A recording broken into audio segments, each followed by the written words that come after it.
Shalom saudara yang terkasih, hari ini kita bertemu lagi dalam pembahasan firman Tuhan tentang tema siapakah Yesus. Kita kenal Yesus, kita tahu Yesus, tapi benarkah sungguh-sungguh Yesus ada di dalam hatimu? Sebelum kita membahas lebih lanjut lagi, mari saya ajak kita berdoa terlebih dahulu.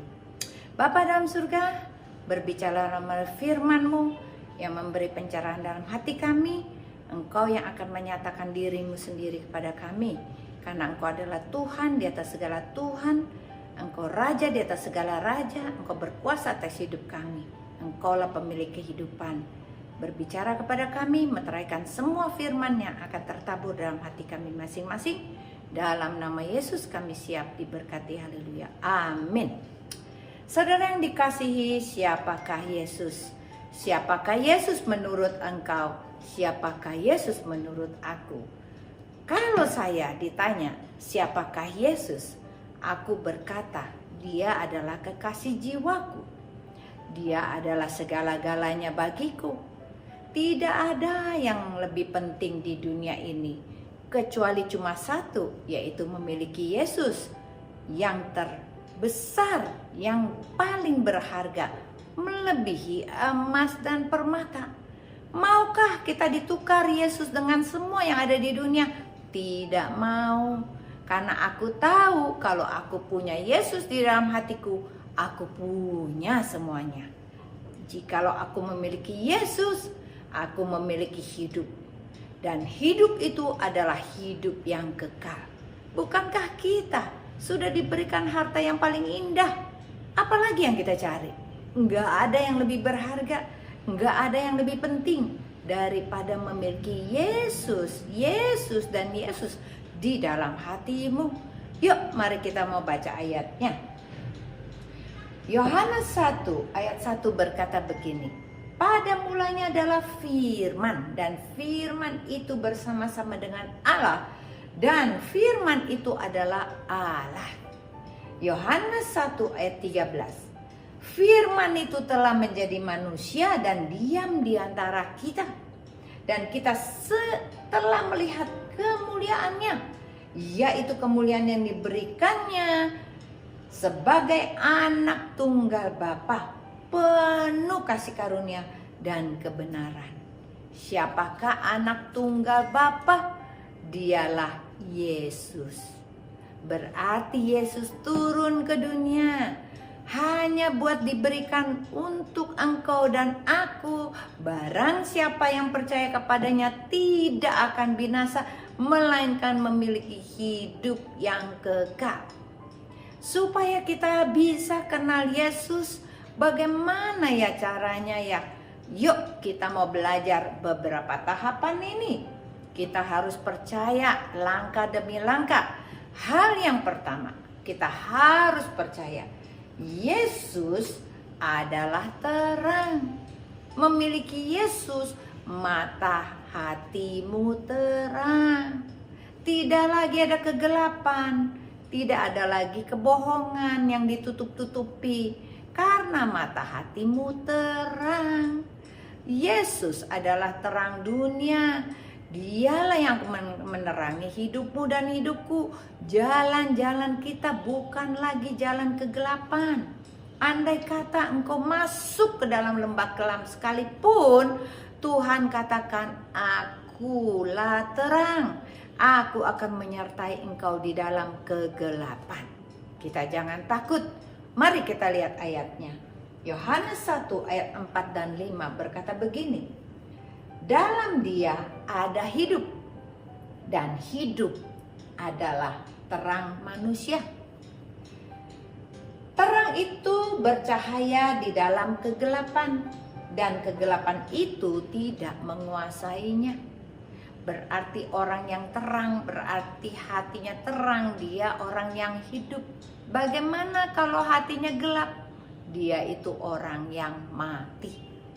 Yohanes 8 ayat 12 berkata, maka Yesus berkata kepada orang banyak itu, katanya, akulah terang dunia.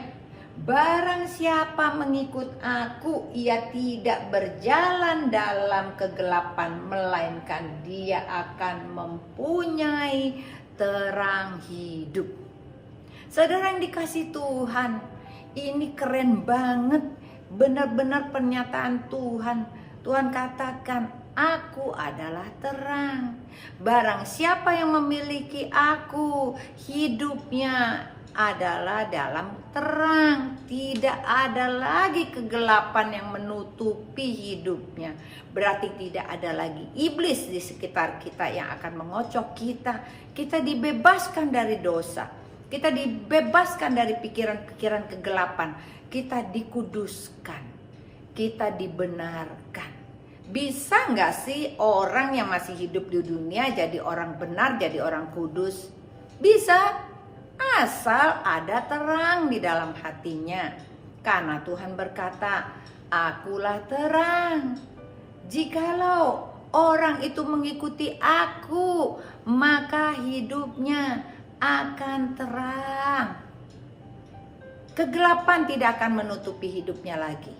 Percaya saja, di dalam dia ada hidup, dan hidup itu adalah terang manusia. Coba deh kita lihat orang-orang di sekitar kita. Kenapa banyak orang yang terikat narkoba? Kenapa banyak orang yang terikat media sosial? Kenapa banyak orang terikat di dalam perbuatan-perbuatan yang tidak senonoh? Kenapa mereka selalu tidak bisa melepaskan kata-kata kotor dalam mulutnya? Kenapa? Mengapa orang itu selalu berpikiran negatif? Kenapa?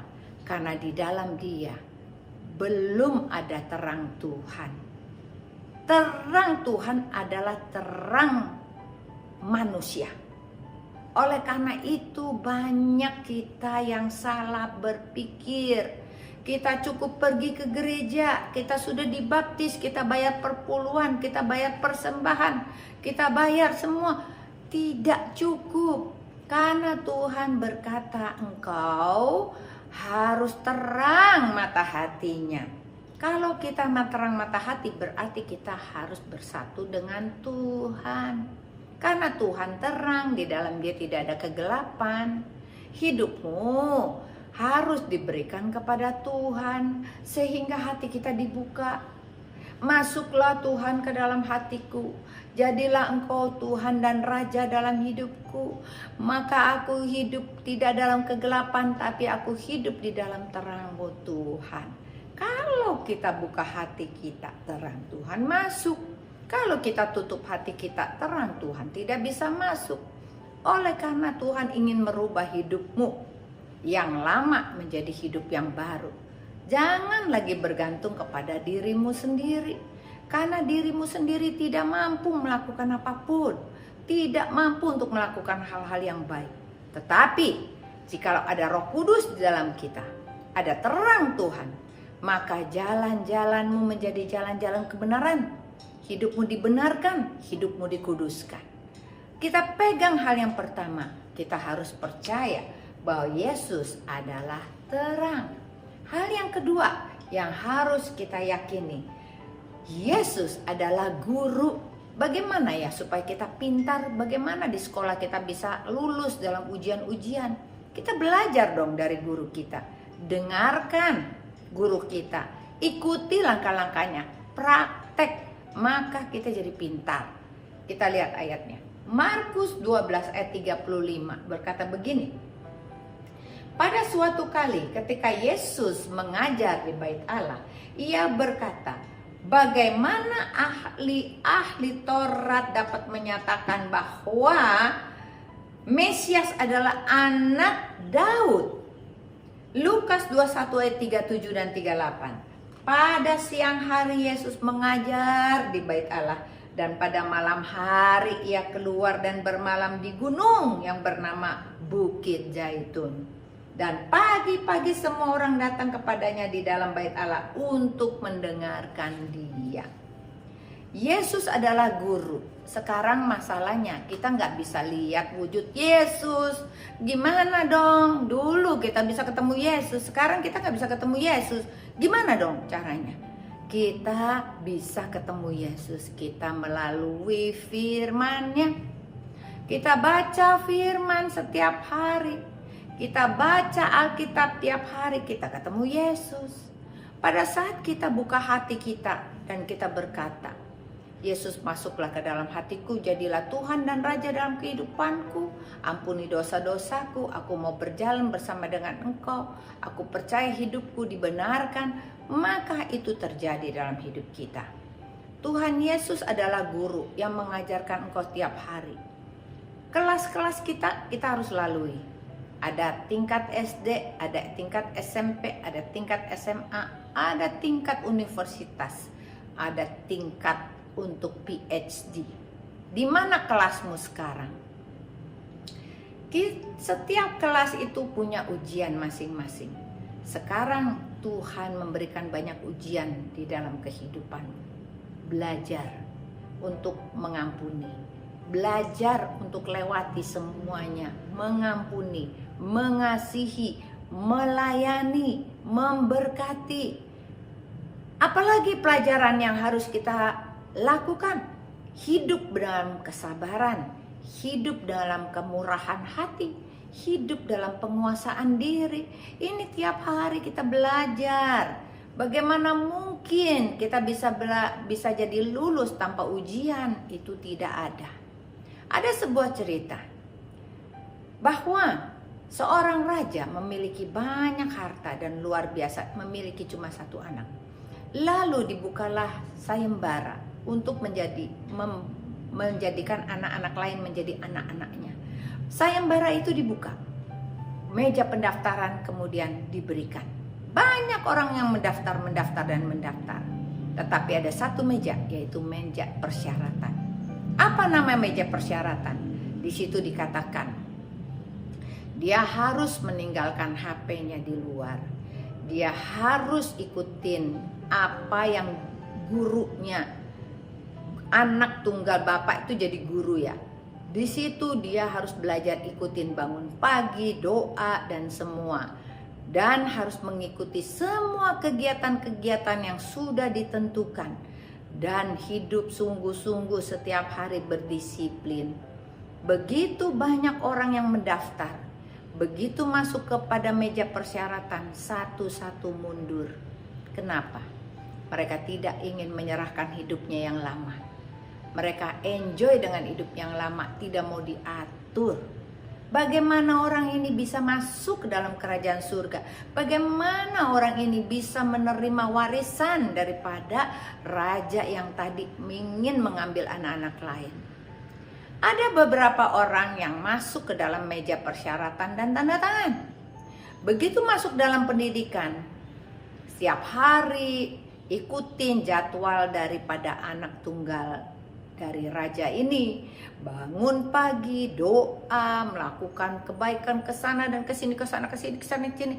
Akhirnya orang ini menyerah. Dia lepaskan semuanya. Aku mau kembali kepada hidupku yang lama.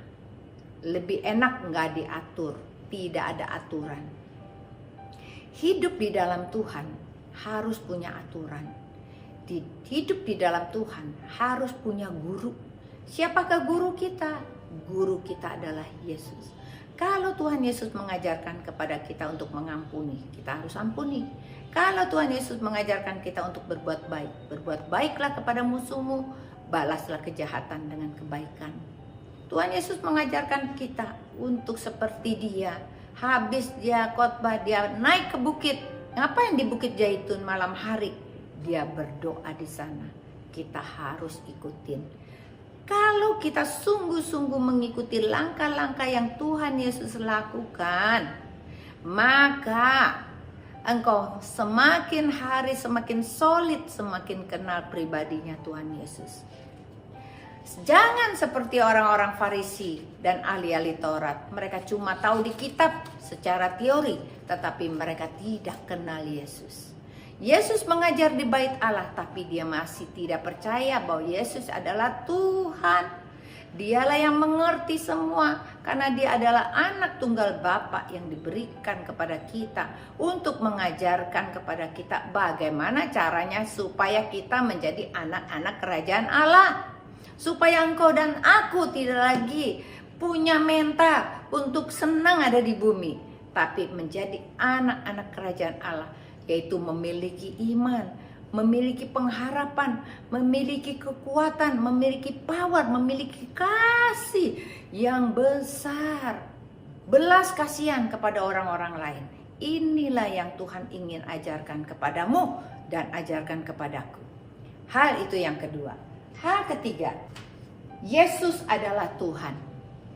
Jadi kita harus percaya tadi, Yesus dia adalah terang, Yesus adalah guru, dan yang ketiga, Yesus adalah Tuhan. Bagaimana kita bisa percaya? Kita baca ayatnya.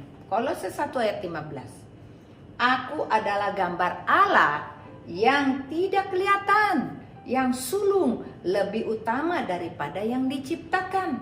Karena di dalam Dialah telah diciptakan segala sesuatu yang ada di surga dan yang ada di bumi, yang kelihatan dan yang tidak kelihatan, baik singgasana maupun kerajaan, baik pemerintah maupun penguasa, segala sesuatu diciptakan oleh Dia dan untuk Dia.